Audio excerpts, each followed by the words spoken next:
बिस्मिल्लाहिर्रहमानिर्रहीम, अस्सलाम वालेकुम। उम्मीद है बेटे आप सब लोग खैर वाफियत से होंगे। अभी हम अपने स्टेट ऑफ बीइंग और टेंसेस के लेक्चर के पार्ट 2 पे हैं। पार्ट 1 पे हमने देखा कि सबसे पहली तरह के सेंटेंसेस हमारे पास स्टेट ऑफ बीइंग के होते हैं और हमने किस तरह उनको ट्रांसलेट करना है। फिर हमने टेंसेस वाले सेंटेंसेस के बारे में बात की कि हमें सेंटेंस में 3 चीजों की जरूरत होती है। हमें सबसे पहले सेंटेंस की वॉइस पता होनी चाहिए, फिर हमें स्ट्रक्चर पता होना चाहिए और फिर हमें क्या पता होना चाहिए, सेंटेंस का टेंस। सेंटेंस का टेंस कभी भी पहली बात नहीं होती, टेंस हमेशा तीसरी बात होती है। नंबर 1 पे क्या होता है, वॉइस, एक्टिव है या पैसिव। नंबर 2 पे होता है स्ट्रक्चर के 6 स्ट्रक्चर में से आपने कौन सा लिखना है। और नंबर 3 पे हमारे पास क्या होता है, टेंस होता है। अभी हम 1 बाय 1 करके सारे टेंसेस को देखेंगे और फिर ये भी देखेंगे कि हमने पेपर पॉइंट ऑफ व्यू से टेंसेस को कैसे तैयार करना है, क्वेश्चन किस तरह के होते हैं और हमने इनको टैकल कैसे करना है, हमने इनको करना कैसे है। मतलब ये तो वो चीजें जो हम 3rd 4th क्लास से पढ़ते आ रहे हैं, पेपर में क्या होता है या क्या ऐसी अनोखी चीज है हमारे कंपेटिटिव एग्जाम में जो हमारा आने वाला है। तो देखें हमने क्या किया, हमने कहा कि हम टेंस को 2 चीजों का कॉम्बिनेशन मानते हैं। उसमें नंबर 1 क्या है हमारे पास, नंबर 1 है हमारे पास टाइम और नंबर 2 हमारे पास क्या है, एक्शन। ऐसे ही कहा ना हमने, हम इसको इस तरह डिफाइन कर रहे हैं। मैंने आपसे कहा था आप 7 चीजें अगर सिर्फ सीख लेते हैं, 7 चीजों को समझ लेते हैं तो आपके सारे के सारे टेंसेस क्लियर हो जाते हैं। उनमें देखें टाइम है हमारे पास 3 तरह का और 3 तरह का टाइम हमारे पास क्या कौन सा है, प्रेजेंट है। नंबर 2 में हमारे पास पास्ट है और नंबर 3 में हमारे पास फ्यूचर है। अब वो जो 7 चीजें मैं आपको कह रहा हूं ना आपने सीखनी है, उनमें से 3 चीजें तो आपके पास ही हैं और ये वो चीजें जो हमारी फितरत का हिस्सा है, जो हम फौरन से पहले हम समझ जाते हैं कि ये बात प्रेजेंट के लिए की गई है, पास्ट के लिए की गई है या फ्यूचर के लिए की गई है। मतलब इसमें कोई ऐसी बताने वाली बात नहीं कि हम टाइम को आइडेंटिफाई नहीं कर पाते। टाइम की जो पहचान है, टाइम की जो आइडेंटिफिकेशन है, वो तो हमारी खून में, हमारी हड्डियों में रची बसी हुई है। तो बाकी जो 4 चीजें हैं वो एक्शन है और एक्शन हमारे पास होता है 4 तरह का। और 4 तरह का एक्शन हमारे पास कौन कौन सा होता है, हमारे पास पहली तरह का एक्शन है बेटे इंडेफिनेट एक्शन, ठीक है। दूसरा एक्शन हमारे पास होता है कंटीन्यूअस एक्शन। तीसरा एक्शन हमारे पास होता है परफेक्ट एक्शन और 4th हमारे पास होता है परफेक्ट कंटीन्यूअस। देखें वॉइस और स्ट्रक्चर 2 अलग चीजें हैं, लेकिन जो हमारे पास टेंस है वो इनमें से 2 चीजों का ही कॉम्बिनेशन होता है। एक तरह का टाइम उठाएंगे, एक तरह का वर्ब उठाएंगे तो हमारे पास क्या बन जाएगा, टेंस बन जाएगा। जैसे देखें हम सबसे आसान वाले से स्टार्ट करते हैं। सबसे आसान वाला हमारे पास कौन सा है, सबसे आसान सबसे इजी हमारे पास है कंटीन्यूअस। कंटीन्यूअस एक्शन क्या होता है, ये ऐसा एक्शन होता है जिसको अगर हम उर्दू में ट्रांसलेट करें तो इसका मतलब क्या होता है, जारी। जारी मतलब कंटिन्यू, मतलब जब वो एक्शन टेक प्लेस हो रहा हो, जब एक्शन किया जा रहा हो, जब एक्टिविटी हो रही हो तभी उसके बारे में बात की जाए तो हम उसको क्या बोलेंगे कि ये कंटीन्यूअस एक्शन है। अब देखिए ये 2 चीजें हैं, time is something else, action is something else.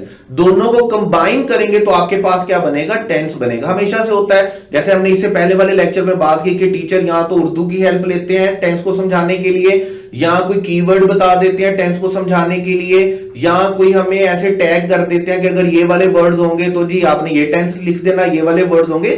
किसी ना किसी हद तक वो बात ठीक होती है, लेकिन हर सूरत में हर जगह पर प्रैक्टिकली वो बात ठीक नहीं है।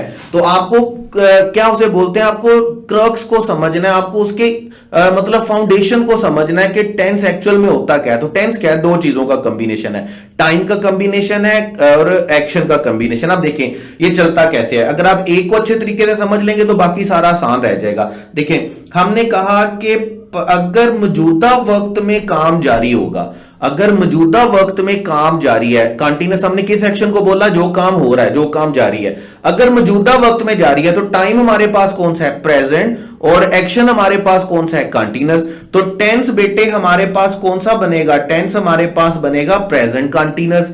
और अगर गुजरे हुए वक्त में जारी था, अगर गुजरे हुए वक्त में जारी था तो देन हमारे पास टाइम कौन सा हो गया, पास्ट, और एक्शन कौन सा हो गया, कंटीन्यूअस।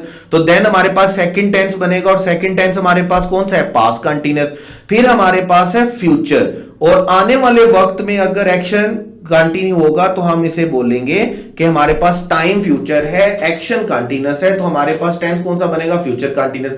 अभी जैसे मैं बोलता हूं वो कुर्सी पर बैठा हुआ है, वो कुर्सी पर बैठा हुआ था और वो कुर्सी पर बैठा हुआ होगा। वो क्रिकेट खेल रहे हैं, क्रिकेट खेल रहे थे, क्रिकेट खेल रहे होंगे। पाकिस्तान तरक्की कर रहा है, पाकिस्तान तरक्की कर रहा था, पाकिस्तान तरक्की कर रहा होगा। जब आप कंटिन्यूअस एक्शन की बात करते हैं तो हम उसे क्या बोलते हैं, जब ऐसे एक्शन की बात करते हैं जो चल रहा होता है, जो जारी होता है, तो देन हम उसे कौन सा एक्शन बोलते हैं, कंटिन्यूअस। और अगर मौजूदा वक्त में जारी है तो प्रेजेंट कंटिन्यूअस, गुजरे हुए वक्त में जारी था तो पास्ट कंटिन्यूअस, आने वाले वक्त में जारी होगा तो फ्यूचर कंटिन्यूअस। अब यहां से आगे फिर हम इसके साथ वॉइस अटैच करते हैं। जैसे देखिए, हमने कहा कि अगर मौजूदा वक्त में जारी है तो प्रेजेंट है, गुजरे हुए वक्त में जारी था तो पास्ट है, आने वाले वक्त में होगा तो फ्यूचर है। तो ये तीनों तरह के कंटिन्यूअस हो गए, लेकिन इसकी वॉइस को भी तो हमने साथ लेकर के चलना है। प्रेजेंट कंटिन्यूअस एक्टिव वॉइस में भी होता है, पैसिव वॉइस में भी होता है। Future past continuous active voice में भी होता है, पैसिव वॉइस में भी होता है। और फ्यूचर कंटिन्यूअस एक्टिव वॉइस में तो होता है, लेकिन पैसिव वॉइस में ये नहीं होता, याद रखिएगा। आपके पास 4 टेंसेस इस तरह के हैं जिनका पैसिव वॉइस आपके पास नहीं होता है। और वो 4 टेंसेस आपके पास कौन से हैं, वो 4 टेंसेस हैं, उनमें एक टेंस आपके पास कौन सा है, फ्यूचर कंटिन्यूअस, और 3 टेंसेस आपके पास परफेक्ट कंटिन्यूअस वाले हैं, इनका पैसिव वॉइस नहीं होता। 12 टेंसेस एक्टिव वॉइस में होते हैं और 8 टेंसेस किस में होते हैं, पैसिव वॉइस में होते हैं। अब हमारे पास क्या देखें, जिस तरह प्रेजेंट कंटिन्यूअस एक्टिव वॉइस में है उसी तरह प्रेजेंट कंटिन्यूअस किस में है, पैसिव वॉइस में है। अगर सब्जेक्ट है तो एक्टिव वॉइस है, सब्जेक्ट नहीं है तो पैसिव वॉइस है। अगर मौजूदा वक्त में काम जारी है तो प्रेजेंट कंटिन्यूअस है, सब्जेक्ट है तो एक्टिव वॉइस, सब्जेक्ट नहीं है तो पैसिव वॉइस। गुजरे हुए वक्त में काम जारी था तो पास्ट कंटिन्यूअस, इसी तरह फ्यूचर कंटिन्यूअस। अब हमने क्या करना है, देखिए इंग्लिश हमें क्या कहती है, इंग्लिश हमें ये कहती है कि जहां कहीं पर भी कंटिन्यूअस एक्शन आ जाए, अब हम स्ट्रक्चर की बात करें तो कंटिन्यूअस एक्शन के लिए आपने हमेशा वर्ब की कौन सी फॉर्म यूज करनी है, आईएनजी फॉर्म। तो हम क्या करेंगे, चाहे प्रेजेंट कंटिन्यूअस हो, पास्ट कंटिन्यूअस हो या फ्यूचर कंटिन्यूअस हो, तीनों के लिए वर्ब की कौन सी फॉर्म यूज होगी, आईएनजी फॉर्म। और ये याद रखिएगा, ये मैं कौन से स्ट्रक्चर की बात कर रहा हूं, ये हम एक्टिव स्ट्रक्चर की बात कर रहे हैं। क्योंकि पैसिव स्ट्रक्चर तो आप सारे 8 के 8 टेंसेस का देख रहे होंगे, तो पैसिव स्ट्रक्चर में 8 के 8 टेंसेस में आपको कौन सी फॉर्म मिलेगी, थर्ड फॉर्म। पैसिव स्ट्रक्चर में तो याद रखिएगा, पैसिव स्ट्रक्चर का मतलब ही वर्ब की कौन सी फॉर्म होता है, वर्ब की थर्ड फॉर्म होता है। कंटिन्यूअस एक्शन के लिए आईएनजी फॉर्म होगी, चाहे वो प्रेजेंट कंटिन्यूअस हो, पास्ट कंटिन्यूअस हो, फ्यूचर कंटिन्यूअस हो। अब अगर तीनों में आईएनजी फॉर्म यूज होगी तो हमें कैसे पता चलेगा कि प्रेजेंट कौन सा है, पास्ट कौन सा है, फ्यूचर कौन सा है। यहां पर हमें हेल्प करते हैं हेल्पिंग वर्ब्स। और अभी आपको समझ आ रही होगी कि हम इनको हेल्पिंग वर्ब्स बोलते क्यों हैं। हम इनको हेल्पिंग वर्ब्स इसलिए बोलते हैं क्योंकि ये वो वर्ब्स हैं जो हमारी हेल्प करते हैं क्या करने के लिए, टेंस कंप्लीट करने के लिए। अब कंटिन्यूअस के तीनों टेंसेस में तो आईएनजी फॉर्म आ गई, अब तीनों में आईएनजी फॉर्म आ गई तो हमें कैसे पता चलेगा कि प्रेजेंट कौन सा है, पास्ट कौन सा, फ्यूचर कौन सा है। तो इसके लिए हम क्या करेंगे, इसके लिए हम हेल्पिंग वर्ब लिखेंगे। प्रेजेंट के कंटिन्यूअस में हेल्पिंग वर्ब हमारे पास क्या होते हैं, इज एम आर। पास्ट के लिए हमारे पास क्या होते हैं, वाज और वर। और फ्यूचर के लिए हमारे पास क्या होते हैं, विल बी और शैल बी। याद रखिएगा, जैसे अभी आपके पास सामने टेबल में लिखा भी हुआ है, प्रेजेंट कंटिन्यूअस के लिए क्या लिखा हुआ है, is am are. Past continuous के लिए क्या लिखा हुआ है, वाज वर। और फ्यूचर कंटिन्यूअस के लिए क्या लिखा हुआ है, विल बी शैल बी। तीनों के लिए फॉर्म ऑफ कौन सी लिखी हुई है, फॉर्म ऑफ वर्ब कौन सी लिखी हुई है, आईएनजी फॉर्म ऑफ वर्ब लिखी हुई है। और हम ये किस स्ट्रक्चर की बात कर रहे हैं, एक्टिव वॉइस स्ट्रक्चर। और एक्टिव वॉइस स्ट्रक्चर हम किसको बोलते हैं, जब सेंटेंस में हमारे पास क्या मौजूद होता है, क्या प्रेजेंट होता है, सब्जेक्ट प्रेजेंट होता है। अब जब आप पैसिव वॉइस में जाएंगे तो पैसिव वॉइस में हमारे पास क्या होता है, हमारे पास फ्यूचर कंटिन्यूअस का तो पैसिव वॉइस होता नहीं, बाकी 2 टेंसेस के पैसिव वॉइस में तो डेफिनेटली वर्ब की कौन सी फॉर्म यूज होनी है, थर्ड फॉर्म। अब हमें थर्ड फॉर्म यूज होनी है, हमने इन्हीं हेल्पिंग वर्ब को पैसिफाई करना होता है। पैसिफाई करेंगे तो याद रखिएगा, कंटिन्यूअस के हेल्पिंग वर्ब को, कंटिन्यूअस के हेल्पिंग वर्ब को हम कौन सा वर्ड यूज करके पैसिफाई करते हैं, बीइंग का वर्ड। यानी कि यहां पे इज एम आर था तो यहां पे आप देख रहे होंगे, आपको क्या नजर आ रहा होगा, is being, am being, are being. यहां पे वाज वर था, तो यहां पर आपको क्या नजर आ रहा होगा, वाज बीइंग और वर बीइंग। और हम ये किस स्ट्रक्चर की बात कर रहे हैं, हम पैसिव स्ट्रक्चर की बात कर रहे हैं। अगर आप देखें कंटीन्यूअस एक्शन का मतलब आपके पास क्या होता है, वो एक्शन जो जारी होता है, जो हो रहा हो, तब हम उसके बारे में बात करें। मौजूदा वक्त में जारी है तो प्रेजेंट कंटीन्यूअस, गुजरे हुए वक्त में जारी था तो पास्ट कंटीन्यूअस, आने वाले वक्त में जारी होगा तो फ्यूचर कंटीन्यूअस। और फिर अगर सब्जेक्ट मौजूद है तो एक्टिव वाइज, सब्जेक्ट मौजूद नहीं है तो पैसिव वाइज। टाइम नॉमिनेट करने के लिए हमें क्या चाहिए होता है, हेल्पिंग वर्ब, और एक्शन को नॉमिनेट करने के लिए हमें क्या चाहिए होता है, फॉर्म ऑफ वर्ब। तो हमारा टेंस कंटीन्यूअस में आईएनजी फॉर्म आएगी, पैसिव वॉइस में थर्ड फॉर्म आएगी, helping verb is am are होंगे, और पैसिव वॉइस बनाने के लिए कौन से हेल्पिंग वर्ब हम यूज करेंगे, इज बीइंग, एम बीइंग और आर बीइंग। ये स्ट्रक्चर चलेंगे हमारे पास किसके लिए, हमारे पास कंटीन्यूअस के लिए। इसी टेंसेस के बाद हमारे पास परफेक्ट है। जैसे देखें हमने क्या कहा, हमने कहा टेंस कॉम्बिनेशन होता है दो चीजों का, और वो दो चीजें हमारे पास कौन सी हैं, हमारे पास टाइम है, और सेकंड चीज हमारे पास कौन सी है, एक्शन। एक्शन हमारे पास है चार तरह का, टाइम है हमारे पास तीन तरह का। पहला कौन सा है हमारे पास, प्रेजेंट, दूसरा कौन सा है हमारे पास, पास्ट, और थर्ड वन इज फ्यूचर। लेकिन एक्शन अभी हम सिर्फ एक लिख रहे हैं, एक एक्शन कौन सा लिख रहे हैं, परफेक्ट। हम उसको कंटीन्यूअस को पहले पढ़ लिया हमने, ठीक है। अब देखें यहां पर हमारे पास क्या होता है, परफेक्ट, याद रखिएगा, परफेक्ट एक्शन हम ऐसे एक्शन को बोलते हैं जो काम कंप्लीट हो गया हो, जो काम फिनिश हो गया हो, मुकम्मल हो गया हो, तब उसके बारे में बात करें तो ऐसे एक्शन को हम क्या बोलते हैं, परफेक्ट। जब तक वो चल रहा था, जब तक वो हो रहा था, जब तक वो किया जा रहा था, जब तक सब्जेक्ट वो काम कर रहा था, तब अगर हम उसकी बात करेंगे तो हम उसे बोलेंगे कंटीन्यूअस एक्शन। लेकिन जब वो हो जाए, काम मुकम्मल हो जाए, खत्म हो जाए, जैसे हम बोलते हैं वो खाना पका रही है, उसने खाना पका लिया है, वो अपना काम कर रहा है, उसने अपना काम कर लिया है, वो सफाई कर रहा है, उसने सफाई कर ली है, वो गाड़ी चला रहा है, उसने गाड़ी चलाना सीख ली है। जब भी हम बात करेंगे ऐसे एक्शन की, जो काम हो रहा है, जो काम किया जा रहा है, तब उसके बारे में बात करें तो वो कंटीन्यूअस एक्शन होगा।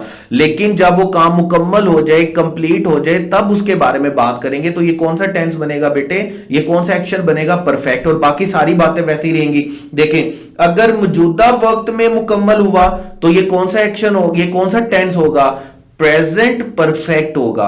अगर गुजरे हुए वक्त में मुकम्मल हुआ था तो ये क्या होगा, पास्ट परफेक्ट होगा। और अगर आने वाले वक्त में मुकम्मल होगा तो ये क्या होगा, फ्यूचर परफेक्ट। यानी कि अगर आपसे कोई ये पूछता है कि प्रेजेंट परफेक्ट टेंस क्या होता है, तो काइंडली जिंदगी में कभी उसको ये ना बताइएगा कि अगर उर्दू फिक्रे के आखिर में चुका चुकी आए, लिया लिया है, तो ये प्रेजेंट परफेक्ट होता है। फॉर गॉड सेक याद रखिएगा कि टेंस दो चीजों का कॉम्बिनेशन होता है, टाइम का और एक्शन का।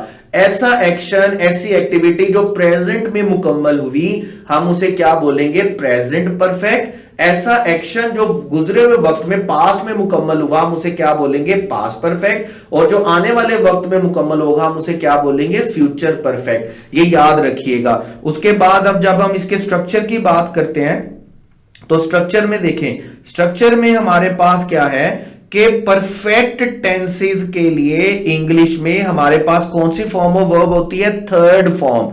तो यहां पर मजे की बात क्या है कि परफेक्ट के टेंसेस में चाहे एक्टिव वॉइस हो, पैसिव वॉइस हो, आप दोनों सूरतों में डेफिनेटली आपने कौन सी फॉर्म ऑफ वर्ब यूज करनी है, थर्ड फॉर्म। पैसिव में तो वैसी थर्ड फॉर्म यूज होती है। तो प्रेजेंट परफेक्ट हो, पास्ट परफेक्ट हो, फ्यूचर परफेक्ट हो, परफेक्ट एक्शन के लिए ऐसा एक्शन जो कंप्लीट हो गया, जो फिनिश हो गया, उसके लिए टाइम को बगैर देखे आपने वर्ब की कौन सी फॉर्म यूज करनी है, थर्ड फॉर्म। तो प्रेजेंट परफेक्ट में कौन सी फॉर्म यूज होगी, थर्ड फॉर्म। पास्ट परफेक्ट में थर्ड फॉर्म, फ्यूचर परफेक्ट में थर्ड फॉर्म। और पैसिव में तो वैसे ही थर्ड फॉर्म यूज होती है, उसमें तो बताने की दोबारा जरूरत भी नहीं है। मैंने अभी आपको क्या कहा कि जहां पर भी पैसिव आ जाए ना, किसी भी टेंस का, किसी भी स्ट्रक्चर का, पूरी इंग्लिश में, तो पैसिव का मतलब थर्ड फॉर्म होती है, ये याद रखिएगा। उसके बाद आ जाए टेंस को कंप्लीट करने के लिए। अब अगेन वही बात, जब हमारे पास तीनों टेंसेस में थर्ड फॉर्म यूज होगी तो हमें पता कैसे चलेगा कि ये प्रेजेंट परफेक्ट है, पास्ट परफेक्ट है या फ्यूचर परफेक्ट है। तो उसके लिए हम हमारी मदद करते हैं हेल्पिंग वर्ब। प्रेजेंट का जो परफेक्ट टेंसेस हैं उनमें हमारे हेल्पिंग वर्ब होते हैं हैज और हैव। पास्ट के लिए हमारे हेल्पिंग वर्ब हैज हैव किस में चला जाएगा, हैड में, और फ्यूचर के लिए हमारा हेल्पिंग वर्ब क्या होते हैं, will have and shall have. ये हमारे पास हेल्पिंग वर्ब्स हैं। और जैसे हमारे पास प्रेजेंट परफेक्ट में क्या है, हैज हैव, यानी कि अगर आप मुझसे प्रेजेंट परफेक्ट का स्ट्रक्चर पूछेंगे तो मैं आपको क्या कहूंगा कि प्रेजेंट परफेक्ट एक्टिव वॉइस का स्ट्रक्चर क्या होगा कि हैज हैव के साथ थर्ड फॉर्म आएगी, और पास्ट परफेक्ट का स्ट्रक्चर क्या होगा कि हैड के साथ कौन सी फॉर्म आनी है, थर्ड फॉर्म आनी है। उसके बाद फ्यूचर परफेक्ट का क्या होगा कि विल हैव और शैल हैव के साथ थर्ड फॉर्म आनी है। लेकिन जब हम इनका पैसिव वॉइस बनाते हैं तो इनका पैसिव वॉइस बनाने के लिए आपने याद रखना है आप कौन सी फॉर्म, आप हेल्पिंग वर्ब को क्या वर्ड यूज करके पैसिव वॉइस करेंगे, बीन का वर्ड। अभी हमने क्या पढ़ा था, अभी हमने कहा था कि कॉन्टिन्यूअस के जो हेल्पिंग वर्ब होते हैं, हम कॉन्टिन्यूअस के हेल्पिंग वर्ब को पैसिवाइज करते हैं, पैसिफाई करते हैं कौन सा वर्ड यूज करके, बीइंग। और परफेक्ट के हेल्पिंग वर्ब को हम पैसिवाइज करेंगे, पैसिफाई करेंगे कौन सा वर्ड यूज करके, बीन। यानी कि अगर प्रेजेंट परफेक्ट के एक्टिव में हैज था तो ये पैसिव में क्या बन जाएगा, हैज बीन और हैव बीन। अगर पास्ट परफेक्ट में हैड था तो ये क्या बन जाएगा, हैड बीन। और फ्यूचर परफेक्ट में अगर विल हैव और शैल हैव था तो यहां पर बेटे ये क्या बन जाएगा, विल हैव बीन और शैल हैव बीन। यानी कि 3 टेंसेस आपके पास रहेंगे एक्टिव वॉइस के, और 3 टेंसेस ही आपके पास रहेंगे किसके, पैसिव वॉइस के। परफेक्ट एक्शन हम किसको बोलते हैं, जो मुकम्मल हो गया। फॉर्म ऑफ वर्ब कौन सी आती है, थर्ड। प्रेजेंट के लिए क्या होते हैं, हैज हैव। पास्ट के लिए क्या है, हैड। और फ्यूचर के लिए क्या है, विल हैव और शैल हैव। और पैसिफाई करने के लिए हम हेल्पिंग वर्ब के साथ क्या लिखेंगे, बीन का वर्ड यूज करेंगे। और मैं आपको अगेन दोबारा ये बात बता रहा हूं कि एक्टिव पैसिव का ख्याल रखिएगा। जब भी आप टेंस बोल रहे हो, लिख रहे हो, पढ़ रहे हो, तो सबसे पहले जो चीज आपने सेंटेंस में से निकालनी है वो उसका क्या है, वॉइस है। उसके बाद हम अगले टेंसेस पे, नेक्स्ट टेंसेस पे चलते हैं। और नेक्स्ट टेंसेस में हमारे पास है present perfect continuous, past perfect continuous और फ्यूचर परफेक्ट कॉन्टिन्यूअस। अब देखिए, सबसे पहले आपको जुगाड़ वाला तरीका बता देता हूं। जुगाड़ वाला तरीका ये है कि हमारे पास, हमें जुगाड़ वाला तरीका कुछ यूं कहा जाता है कि हमारे पास कॉन्टिन्यूअस के हैं 3 टेंसेस। कॉन्टिन्यूअस के 3 टेंसेस हमारे पास कौन से हैं, प्रेजेंट कॉन्टिन्यूअस है, प्रेजेंट परफेक्ट है, प्रेजेंट कॉन्टिन्यूअस है, सॉरी प्रेजेंट कॉन्टिन्यूअस है। उसके बाद हमारे पास है पास्ट कॉन्टिन्यूअस। कॉन्टिन्यूअस के 3 टेंसेस है हमारे पास। और पास्ट कॉन्टिन्यूअस के बाद डेफिनेटली हमारे पास क्या है, फ्यूचर कॉन्टिन्यूअस। अब अगर आपके पास सेंटेंस में इन 3 टेंसेस के साथ कोई टाइम मेंशन कर दिया गया है तो याद रखिएगा आपका टेंस क्या बन जाएगा, आपका टेंस बन जाएगा परफेक्ट कॉन्टिन्यूअस। यानी कि अगर प्रेजेंट कॉन्टिन्यूअस के साथ टाइम मेंशन किया गया तो आपका टेंस क्या बनेगा, प्रेजेंट परफेक्ट कॉन्टिन्यूअस। जैसे फर्ज करें मैं 2 सेंटेंसेस बोल रहा हूं, मैं बोलता हूं बच्चे क्रिकेट खेल रहे हैं, और अगर मैं बोल दूं बच्चे सुबह से क्रिकेट खेल रहे हैं या बच्चे 5 घंटे से क्रिकेट खेल रहे हैं, तो जैसे मैं टाइम ऐड करता हूं ना तो प्रेजेंट कॉन्टिन्यूअस से ये शिफ्ट हो जाएगा किस पे, प्रेजेंट परफेक्ट कॉन्टिन्यूअस पे। जैसे मैं बोलता हूं बच्चे क्रिकेट खेल रहे थे तो ये पास्ट कॉन्टिन्यूअस है, बच्चे 5 घंटे से क्रिकेट खेल रहे थे तो ये पास्ट कॉन्टिन्यूअस नहीं रहेगा, अब ये क्या बन जाएगा, पास्ट परफेक्ट कॉन्टिन्यूअस। और सेम इसी तरह चलेगा फ्यूचर कॉन्टिन्यूअस के साथ। तो जब भी कॉन्टिन्यूअस के साथ टाइम मेंशन हो जाता है तो इसका मतलब याद रखिएगा वो प्रेजेंट कॉन्टिन्यूअस से, पास्ट कॉन्टिन्यूअस से, फ्यूचर कॉन्टिन्यूअस से क्या बन जाता है, हमारे पास परफेक्ट कॉन्टिन्यूअस बन जाता है। और टाइम के लिए याद रखिएगा हमारे पास 2 तरह का टाइम होता है, या तो हम किसी एक्शन का स्टार्टिंग टाइम बताते हैं या हम किसी एक्शन का ड्यूरेशन बताते हैं, या किसी एक्शन का हम क्या बताते हैं, ड्यूरेशन। अगर हम स्टार्टिंग टाइम बताएंगे ना तो स्टार्टिंग टाइम के लिए हम कौन सा वर्ड यूज करेंगे, सिंस। और अगर हम ड्यूरेशन बताएंगे तो हम कौन सा वर्ड यूज करेंगे, फॉर का। ये हमारे पास याद रखिएगा। जैसे फर्ज करें मैं बोलता हूं बच्चे सुबह से खेल रहे हैं, कब से खेल रहे हैं, सुबह से खेल रहे हैं, तो इसका मतलब मैं एक्शन का क्या बता रहा हूं, स्टार्टिंग टाइम बता रहा हूं। स्टार्टिंग टाइम बता रहा हूं तो मतलब मुझे क्या वर्ड यूज करना है, सिंस। लेकिन अगर मैं बोलूंगा कि बच्चे 5 घंटे से खेल रहे हैं, इसका मतलब मैं ड्यूरेशन बता रहा हूं कि कितने टाइम से खेल रहे हैं, 5 घंटे से। तो यहां पर मैं फॉर 5 आवर्स नहीं, सिंस 5 आवर्स नहीं लिखूंगा, बल्कि क्या लिखूंगा, 4 5 आवर्स। जब भी आपने याद रखना है स्टार्टिंग टाइम दिया गया होगा आपने सिंस लिखना है, जब भी ड्यूरेशन लिखा होगा आपने लिखना है फॉर। अब ये तो है जुगाड़ वाला तरीका कि कंटीन्यूअस के साथ टाइम है तो परफेक्ट कंटीन्यूअस बन जाएगा, लेकिन याद रखिएगा जब आप इसको लॉजिकली देखते हैं तो लॉजिकली अगर हम इसे देखेंगे तो हम एक टाइमलाइन ड्रा कर लेते हैं।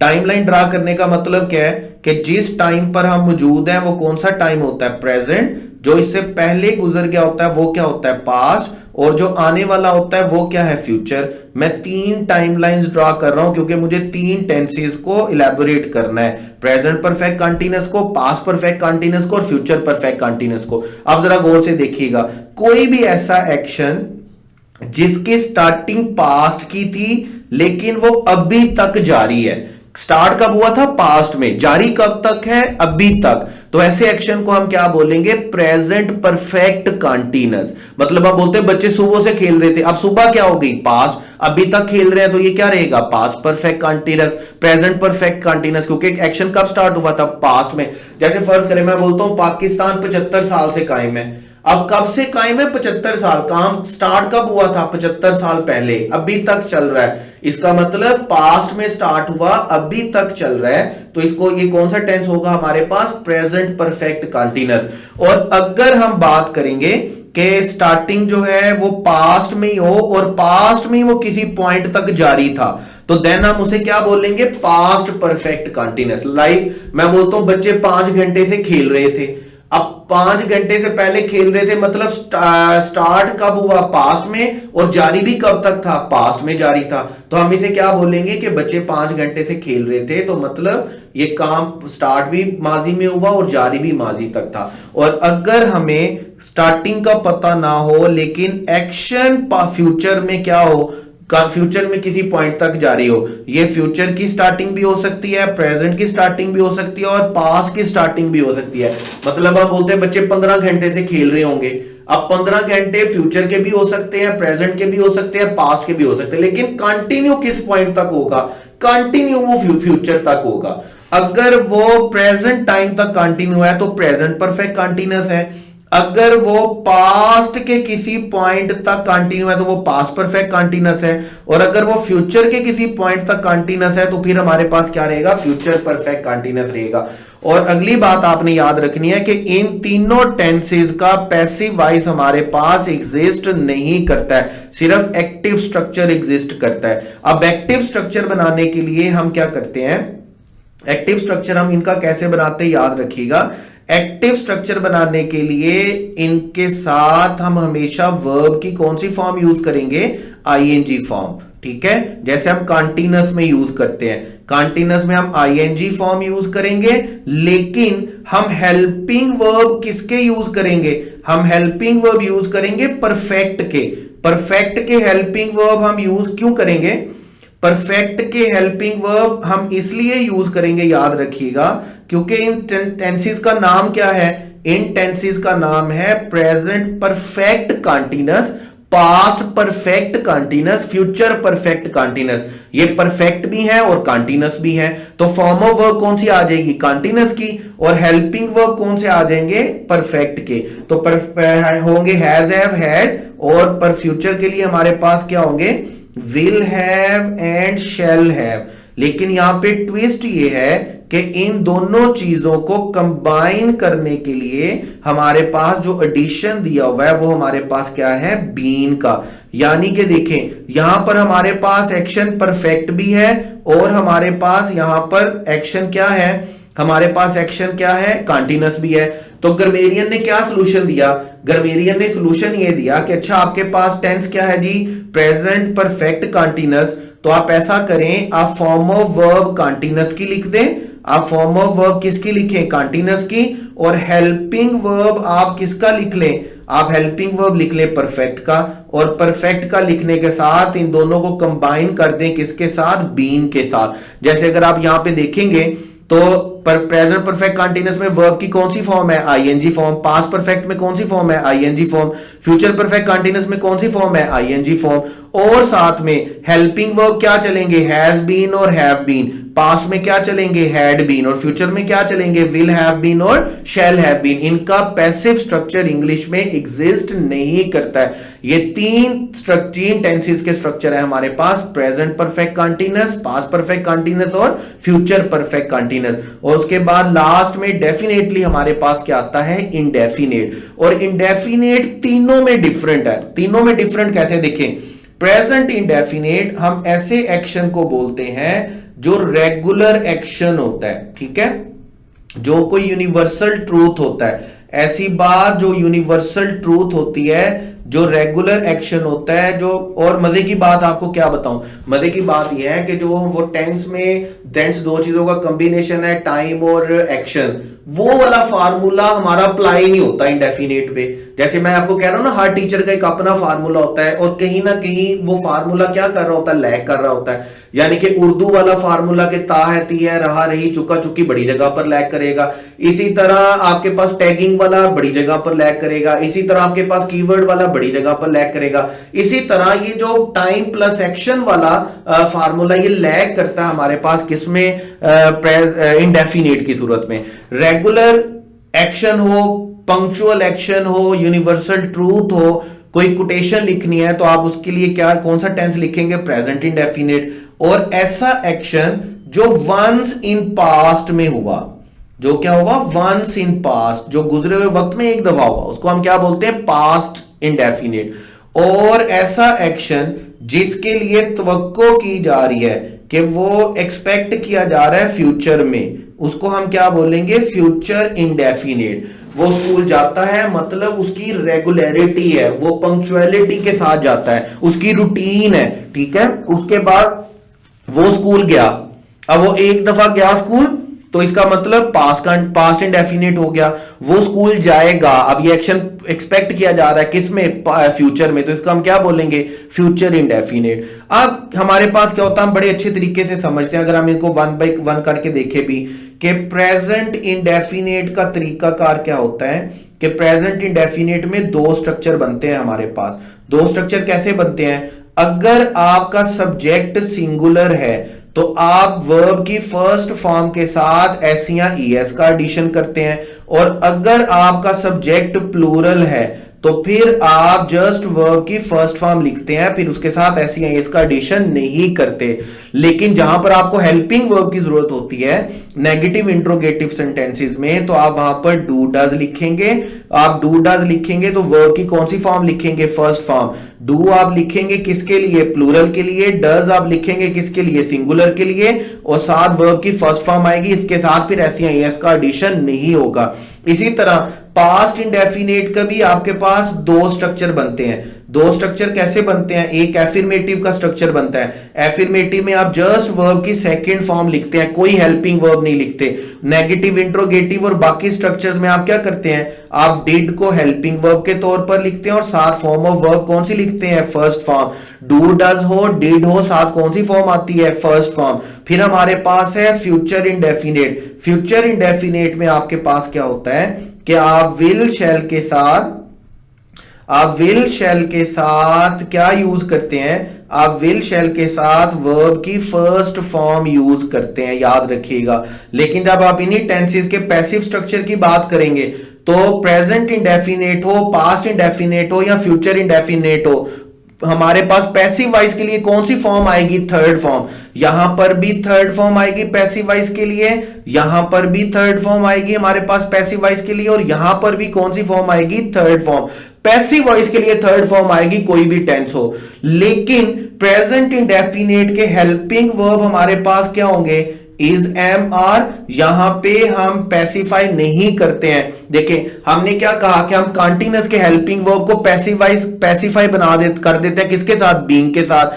कंटीन्यूअस परफेक्ट के हेल्पिंग वर्ब को हम पैसिफाई कर देते हैं किसके साथ, बीइंग के साथ। लेकिन यहां पर चूंकि हमारे पास ऑलरेडी हेल्पिंग वर्ब नहीं होते तो हम सिर्फ इनको नए हेल्पिंग वर्ब अलॉट करते हैं। तो प्रेजेंट इंडेफिनेट के हमारे पास रहते हैं is, am, are, past perfect के हमारे पास रहते हैं वाज वर, और फ्यूचर परफेक्ट के हमारे पास रहते हैं, यहां पर हम इसके साथ बी का एडिशन करते हैं, विल के साथ बी आ जाएगा, शेल के साथ बी आ जाएगा, और हेल्पिंग वर्ब क्या रहेंगे, विल बी और शेल बी। अब ये देखिएगा आपके पास प्रेजेंट इंडेफिनिट एक्टिव में भी एग्जिस्ट करता है, पैसिव में भी एग्जिस्ट करता है, इसी तरह पास्ट इंडेफिनिट एक्टिव में भी है, पैसिव में भी है, फ्यूचर इंडेफिनिट एक्टिव में भी है, पैसिव में भी है। तो this was all about tenses के, टेंसेस के स्ट्रक्चर क्या है। लेकिन हमारी कहानी यहां से असल में यहां से स्टार्ट होती है। यहां से अब बात एक पल्ले बांध लें। बात क्या पल्ले बांध लें कि स्टूडेंट्स के बारे में, स्टूडेंट्स की तरफ से अक्सर ये क्वेश्चन होता है कि सर ये तो ठीक हो गया, लेकिन हमने टेंसेस करने कैसे हैं, पेपर पॉइंट ऑफ व्यू से क्या करने। देखिए ये टेबल आपके सामने बना हुआ है, मैं आसानी के लिए बताता हूं, ये टेबल आपके सामने बना हुआ है, इसमें 12 के 12 टेंसेस एक्टिव वॉइस वाले भी लिखे हुए हैं, 8 के 8 टेंसेस पैसिव वॉइस वाले भी लिखे हुए हैं। मैं आसानी के लिए अभी आपको बता देता हूं। जैसे देखिए प्रेजेंट इंडेफिनिट में फर्स्ट फॉर्म आती है, सब्जेक्ट सिंगुलर हो तो SEIS आता है। नेगेटिव इंट्रोगेटिव में डू डज आता है, डू डज के साथ फर्स्ट फॉर्म आती है। Passive voice present past indefinite में सेकंड फॉर्म आती है, और अगर डिड आएगा तो फर्स्ट फॉर्म आएगी। फ्यूचर इंडेफिनिट में विल शेल के साथ फर्स्ट फॉर्म आती है। अगर आप इनका पैसिव वॉइस बनाएंगे तो पैसिव वॉइस में थर्ड फॉर्म आएगी। प्रेजेंट इंडेफिनिट के लिए इज एम आर आएगा, पास्ट इंडेफिनिट के लिए वाज वर आएगा, फ्यूचर के लिए विल बी और शेल बी आएगा। प्रेजेंट कंटीन्यूअस के लिए आईएनजी है, पास्ट कंटीन्यूअस के लिए आईएनजी है, फ्यूचर कंटीन्यूअस के लिए आईएनजी है। हेल्पिंग वर्ब है is am are, was were, will be और शेल बी। फ्यूचर कंटीन्यूअस का पैसिव वॉइस नहीं होता।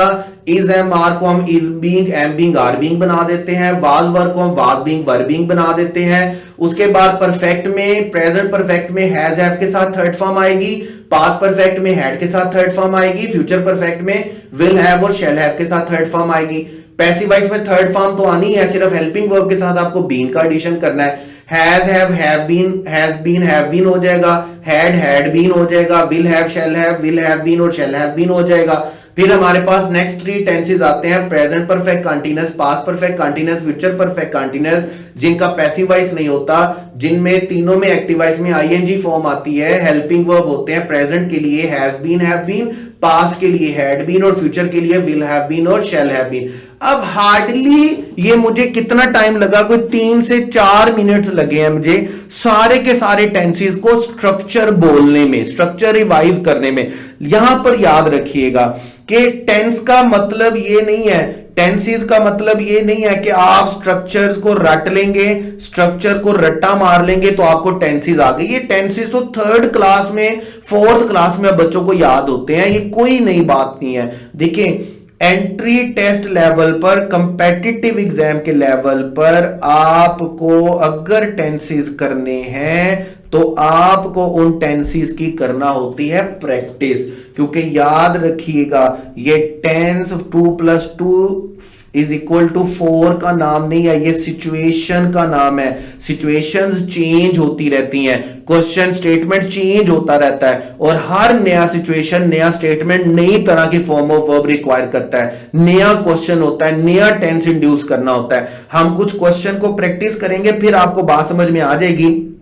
और मैं हर सेंटेंस में, मैं हर क्वेश्चन के साथ आपको बताता रहूंगा, आपको याद दिलाता रहूंगा कि मुझे ये बात बताएं कि ये टेंस का स्ट्रक्चर याद करने से होंगे या प्रैक्टिस करने से। क्योंकि आप जितनी ज्यादा प्रैक्टिस करेंगे ना टेंसेस की, जितने ज्यादा क्वेश्चन आपकी आंखों के सामने से गुजरेंगे, जितने ज्यादा क्वेश्चन आप अपने हाथों से सॉल्व करेंगे, ये उतने ज्यादा अच्छे टेंसेस निखर के आपके सामने आएंगे। आपकी ग्रिप उतनी ज्यादा स्ट्रांग होगी, आपके कॉन्सेप्ट्स उतने ज्यादा अच्छे होंगे, आपकी अंडरस्टैंडिंग उतनी ज्यादा बढ़ेगी, और गलती के उतने ही ज्यादा चांसेस कम हो जाएंगे। देखिए हमारे पास लाइक फर्स्ट एमसीक्यूज है, हम कुछ एमसीक्यूज कर रहे हैं। हमारे पास फर्स्ट एमसीक्यूज है, ही dash a large amount, he dash a large amount. अब सेंटेंस में ऑप्शन है पे, पेज, पेइंग और पेड। और पूरे सेंटेंस में आप देख रहे हैं कि पूरे सेंटेंस में हमारे पास कोई भी कीवर्ड नहीं दिया गया जिससे हमें पता चल सके कि ये कौन सा टाइम है, ये प्रेजेंट है, पास्ट है या फ्यूचर है। अब जब कोई टाइम नहीं दिया गया तो हम पहले ऑप्शन को देख लेते हैं। देखिए पे का ऑप्शन तो ही के साथ अग्री नहीं करता, क्योंकि ये फर्स्ट फॉर्म है, फर्स्ट फॉर्म होती तो प्रेजेंट इंडेफिनिट होता, साथ एस होना चाहिए था। इसी तरह पेइंग अकेला एग्जिस्ट नहीं करता, इसके साथ लाजमी तौर पर कुछ ना कुछ क्या होना चाहिए था, हेल्पिंग वर्ब होना चाहिए था। अगर ये प्रेजेंट कंटीन्यूअस होता तो इज एम आर होता, पास्ट होता तो वाज वर होता, फ्यूचर होता तो विल बी और शैल बी होता। अब हमारे पास पेज भी आ सकता है, पेड भी आ सकता है। अब इंग्लिश क्या हमें कहती है, याद रखिएगा, इंग्लिश हमें यह कहती है कि जब सेंटेंस में कोई कीवर्ड ना हो, जब सेंटेंस में कोई कीवर्ड ना हो, अब वहां पर अगर आप किसी को कोई पैसे पे कर रहे हैं, आप किसी को कोई पैसे रिसीव कर रहे हैं, आप कोई चीज परचेज कर रहे हैं, या आप कोई चीज सेल कर रहे हैं, तो याद रखिएगा आपने इसको किस टाइम में, किस टेंस में लिखना है, आपने इसको पास्ट इंडेफिनेट में लिखना है, याद कर रखिएगा।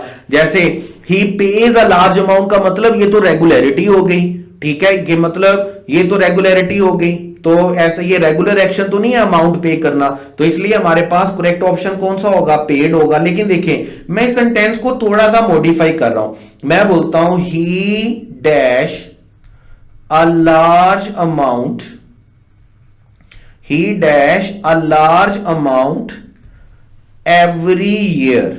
अब मैं जैसे ही एवरी ईयर का वर्ड ऐड कर देता हूं तो एवरी ईयर का वर्ड हमें क्या बताता है कि ये इसका कौन सा एक्शन है जी, ये इसका रेगुलर पंक्चुअल एक्शन है, ये तो करता ही है हर साल। तो फिर हमारे पास ऐसी सिचुएशन में, इस क्वेश्चन में हमारा करेक्ट ऑप्शन पेड नहीं होगा, बल्कि हमारा करेक्ट ऑप्शन क्या होगा, पेज होगा।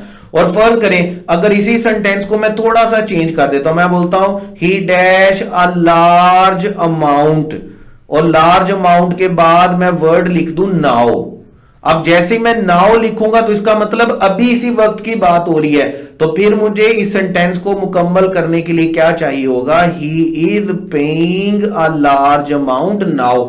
देखिए जैसे ही मैं एक वर्ड चेंज करता हूं ना, हमारा ऑप्शन चेंज हो जाता है, जैसे मैं एक वर्ड चेंज करता हूं हमारी सिचुएशन चेंज हो जाती है, हमारा आंसर चेंज हो जाता है। इसलिए मैं आपसे ये कह रहा हूं कि टेंसेस रट्टा मारने से नहीं आते, टेंसेस स्ट्रक्चर याद कर लेने का नाम नहीं है, हेल्पिंग वर्ब याद करने का नाम नहीं है, टेंसेस नाम है किसका, प्रैक्टिस का। जब तक आप प्रैक्टिस नहीं करेंगे तब तक आपके टेंसेस मुकम्मल नहीं होंगे। और प्रैक्टिस का मतलब क्या है कि प्रैक्टिस, टेंस का मतलब कभी भी रट्टा मारना नहीं है। इसी तरह नेक्स्ट क्वेश्चन पे चले, पास पेपर में आया question, it dash me a lot of money. अब it dash me a lot of money का मतलब अगेन सेंटेंस में कोई कीवर्ड नहीं है। जब कोई कीवर्ड नहीं है और हम चीज परचेज कर रहे हैं तो डेफिनेटली हम सेंटेंस को किस में लिखेंगे, पास्ट में। अब जब हम सेंटेंस को पास्ट में लिखेंगे तो कॉस्ट नहीं हो सकता और कॉस्टिंग नहीं हो सकता, ये दोनों ऑप्शन गलत हैं क्योंकि दोनों को टेंस बनाती नहीं है।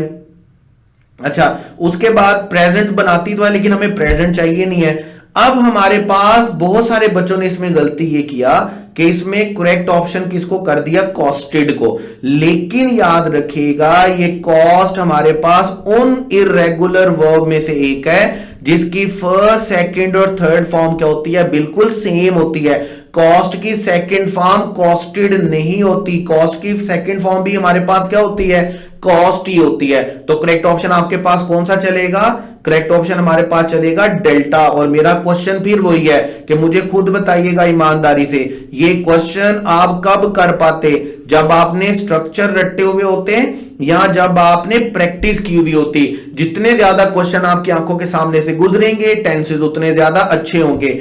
After he dash his task, अब देखें जहां पर भी आफ्टर आ जाए तो आफ्टर याद रखिएगा, आफ्टर के बाद या तो आप जेरेंड वर्ब लिखते हैं, जेरेंड का मतलब क्या है कि आईएनजी फॉर्म लिखते हैं, या अगर आप आफ्टर के बाद सब्जेक्ट लिख रहे हैं और सेकंड एक्शन आप पास्ट लिख रहे हैं तो फिर आफ्टर के बाद आपने कौन सा टेंस लिखना है, पास्ट परफेक्ट। अब देखिए ये बातें कोई भी टीचर टेंस पढ़ाते हुए नहीं बता सकता, ये सारी बातें आपको बताई जा सकती हैं जब आप डिफरेंट तरह के क्वेश्चंस को अटेम्प्ट करेंगे। ऐसा तो नहीं हो सकता कि आप प्रेजेंट परफेक्ट पढ़ाया, पास्ट परफेक्ट पढ़ाया जा रहा है, उसमें ये टेंसेस सेंटेंसेस हो सकते हैं, नहीं होता बेटे ऐसे।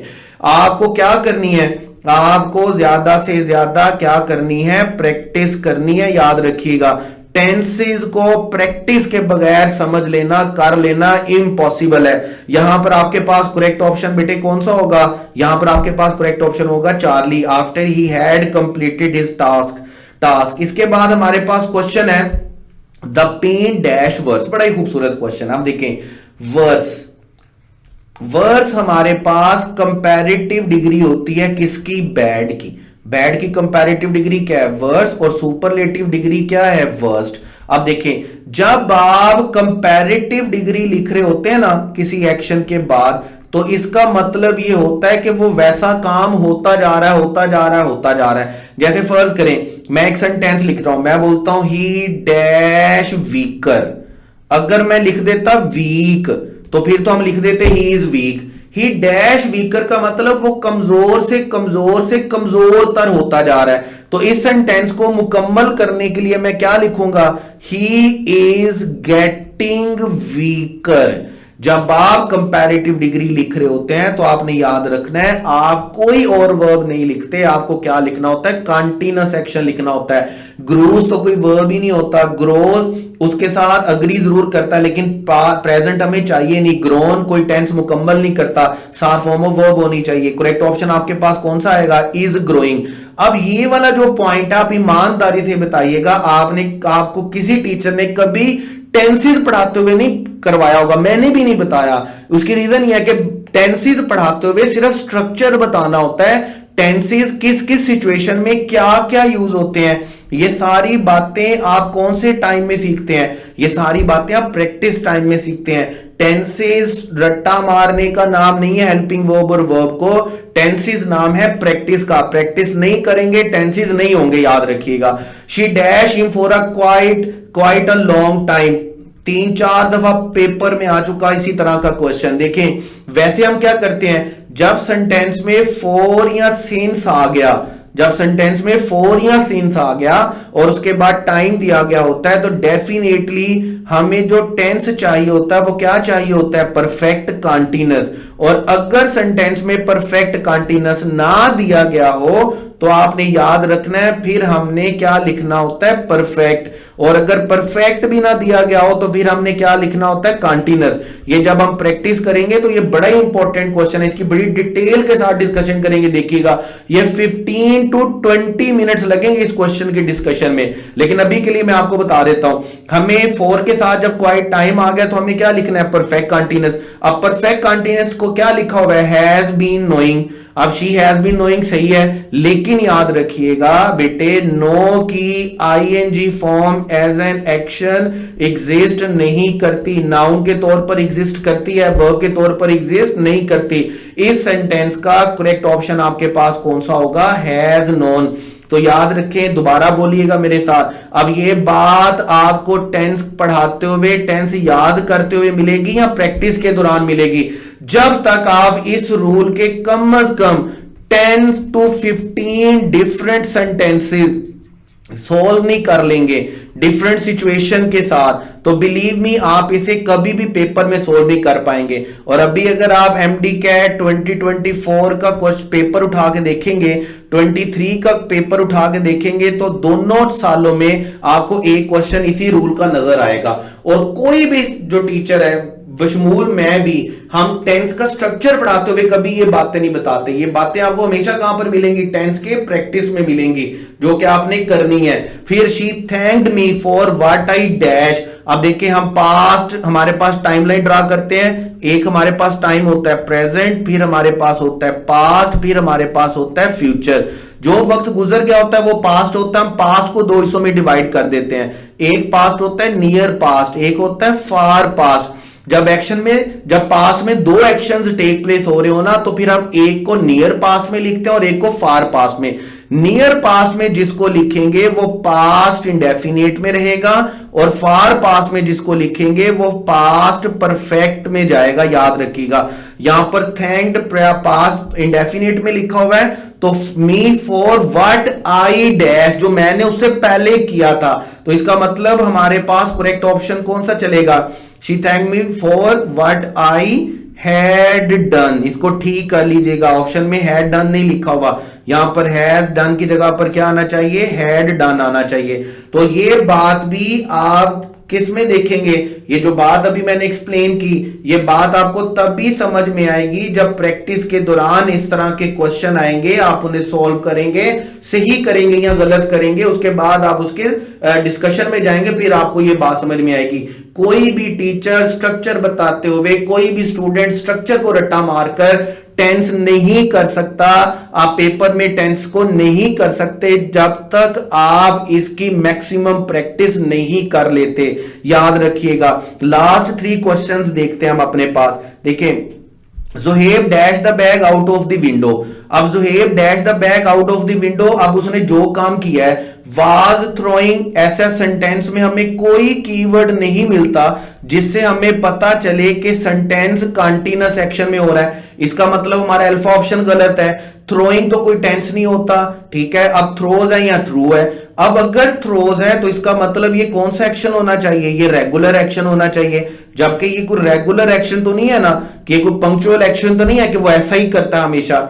तो हमारे पास रेगुलरिटी के साथ ऐसा करता है, तो हम इसे प्रेजेंट इंडेफिनिट में नहीं लिखेंगे, हम इसे किस में लिखेंगे? पास्ट इंडेफिनिट में। और बात फिर वही आ जाएगी, ये बात और इसी तरह की बहुत सारी बातें आपको मिलेंगी किसमें? प्रैक्टिस में। प्रैक्टिस करेंगे, सिचुएशन को देखेंगे, आंखों के सामने से क्वेश्चन को गुजारेंगे, खुद अपने हाथों से क्वेश्चन सोल्व करेंगे, तो आपको ये बातें समझ में आएंगी। अदरवाइज पेपर में कंफ्यूजन के अलावा कुछ नहीं। उसके बाद देखिएगा, हमारे पास क्वेश्चन है, a bouquet of flowers dash required. अब देखिए, यहां पर हमारे पास आता है एक्टिव और पैसिव वाला मामला।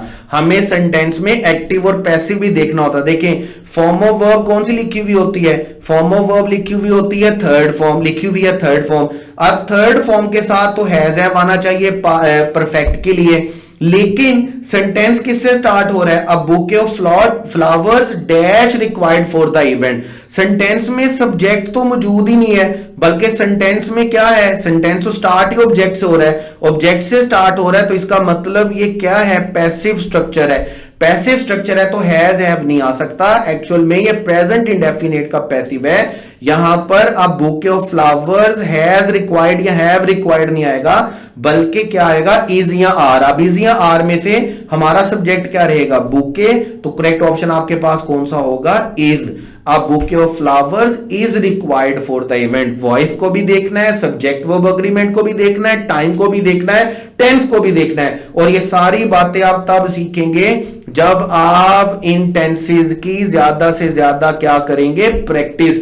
विदाउट प्रैक्टिस स्ट्रक्चर को रट्टा मार लेना कुछ भी नहीं है। इसी तरह लास्ट क्वेश्चन को देखिएगा, the accused dash a few days back. अब कीवर्ड तो हमें दिया गया कि अ फ्यू डे बैक का मतलब बात किस में जाएगी? पास्ट में जाएगी। ये बात तो हमें समझ में आ गई। इसका मतलब अरेस्ट और अरेस्टिंग तो गलत हो गया। अब है वाज अरेस्टेड और अरेस्टिंग। अगर हम सेंटेंस लिखेंगे ना, the accused arrested a few days back, तो हम इस अक्यूज्ड को सेंटेंस में क्या बना रहे हैं? हम इसको सब्जेक्ट बना रहे हैं। इसका मतलब क्या होगा कि एक्यूज ने गिरफ्तार किया किसी को कुछ दिन पहले, जबकि एक्यूज्ड गिरफ्तार करता नहीं है, एक्यूज को गिरफ्तार किया जाता है। यहां पर ये एक्यूज्ड सब्जेक्ट के तौर पर फंक्शन नहीं कर रहा, यहां पे किसके तौर पर फंक्शन कर रहा है? ऑब्जेक्ट के तौर पर फंक्शन कर रहा है। ऑब्जेक्ट के तौर पर फंक्शन कर रहा है, तो याद रखिएगा आपने यहां पर अरेस्टेड नहीं लिखना, हमें यहां पे पास्ट इंडेफिनिट का एक्टिव वॉइस नहीं चाहिए, हमें पास्ट इंडेफिनिट का पैसिव वॉइस चाहिए। सेंटेंस कैसे चलेगा? The accused was arrested for few days back. तो अगेन फैसला आपकी बॉल आपके कोर्ट में है, फैसला आप पर है। आप खुद ईमानदारी से डिसाइड करें कि इस तरह की सिचुएशन, असल में टेंस का क्वेश्चन नहीं होता, 2+2=4 नहीं होता। हर नया सेंटेंस नई सिचुएशन होती है, हर नया सेंटेंस नई कंडीशन होती है, हर नया सेंटेंस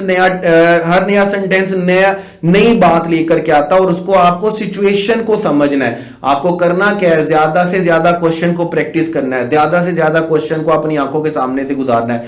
तो हम क्या करेंगे, जब हमारे वर्ब के लेक्चर्स खत्म हो जाएंगे, जब हमारे वर्ब का स्टडी सेशन टाइप जितने भी हमने लेक्चर डिसाइड किए वो खत्म होंगे, तो फिर हम अपने वर्ब की प्रैक्टिस सेशन पे आ जाएंगे।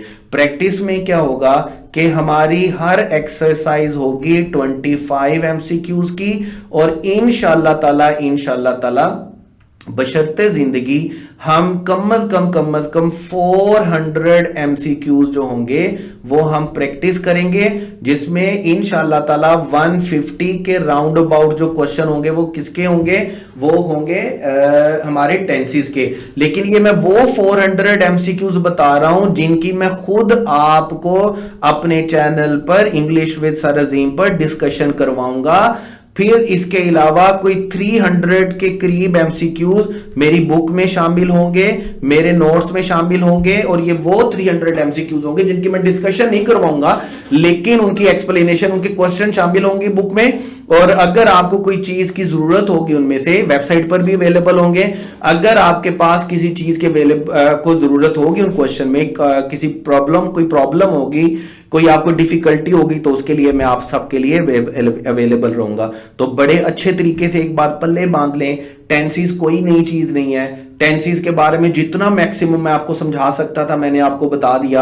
आपने अच्छे तरीके से इन बातों को ज़हन में रखना है, और इंशाल्लाह प्रैक्टिस सेशन के दौरान हम जितने भी पॉसिबल क्वेश्चंस के, जितने भी पॉसिबल अनयूजुअल सिचुएशंस बनती हैं टेंसेस के बारे में, उनको प्रैक्टिस करेंगे। और मुझे बड़ी उम्मीद अल्लाह ताला के घर में कि जब आप 400 डिस्कशन के साथ और 300 डिस्कशन के बगैर, यानी कि 700 एमसीक्यूज को आप कर लेंगे, प्रैक्टिस कर लेंगे, डिस्कस कर लेंगे, तो फिर इंशाल्लाह ताला ऐसी कोई वजह नहीं रह जाती कि हमारा क्वेश्चन गलत हो। और पेपर में सबसे ज्यादा क्वेश्चन किसके होते हैं, वर्ब्स के होते हैं। और जहां पर चैनल की बात आई तो एक छोटी सी रिक्वेस्ट, एक छोटी सी बात ये भी शेयर करता, जो मैं वैसे कहता नहीं हर वीडियो में, मुझे खुद से अच्छा नहीं लगता कि आप अगर अच्छा कंटेंट आपको मिल रहा है, आपकी हेल्प हो रही है, आपको मेरे लेक्चर्स अच्छे लग रहे हैं, तो फिर आप पे फर्ज है, आप पे वाजिब है कि आप मेरे लेक्चर को सब्सक्राइब करें और दूसरे बच्चों के साथ शेयर भी करें।